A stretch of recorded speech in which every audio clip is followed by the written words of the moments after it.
வணக்கம் மக்களே, welcome to AKS vlogs.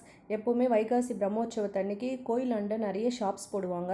So 2-3 வருஷமாக போகல, இந்த வருஷம் போகலான்னு சொல்லிட்டு போனோம். இன்றைக்கி பயங்கரமாக இருந்தது. ஷாப்ஸ்லாம் ரொம்ப நல்லா இருந்தது. எல்லாமே நல்லா கிராண்டான ஐட்டம்ஸ், ஆனால் சீப்பான ரேட்டுக்கு சூப்பராக கொடுத்துட்டு இருந்தாங்க. ஃபஸ்ட்டு போகும்போதே பர்ஸ்லாம் வச்சுருந்தாங்க. துணியில் செஞ்ச பர்ஸு கலர் கலராக இருந்தது. அதில் கண்ணாடி வச்சது, அதுலேயுமே ஹேண்ட்பேக்லாம் இருந்தது. ஸோ வாங்கினேன் அதுலேயுமே 2. அதுக்கப்புறமா மணிலாம் ரொம்ப நல்லா இருந்தது. இந்த கம்மல்லாம் பாருங்கள், இந்த கம்மல்லாம் நம்ம வந்து ஃப்ளிப்கார்ட்டில் இதெல்லாம் பார்த்தோன்னா கண்டிப்பாக ஒரு 200க்குள்ளே சொல்லுவாங்க. பட் இங்கே இவ்வளோ கிராண்டான கம்மல்ஸ் எல்லாமே வெறும் 100, 80, 70 அப்படி தான் விற்றாங்க. மணியுமே பார்த்திங்கன்னா அந்த பார்த்த மணி எல்லாமே 50, 70 தான். வளையல்லாம் ரொம்ப நல்லா இருந்தது. வளையலுமே வாங்கிட்டு மசாலா பொரி விற்றுட்டு இருந்தாங்க. அதுவுமே வாங்கி சாப்பிட்டுட்டு அப்படியே மிச்ச கடை ஷாப்பிங்கை நாங்கள் கண்டினியூ பண்ணோம்.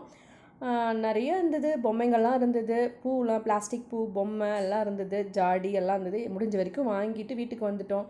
நன்றி.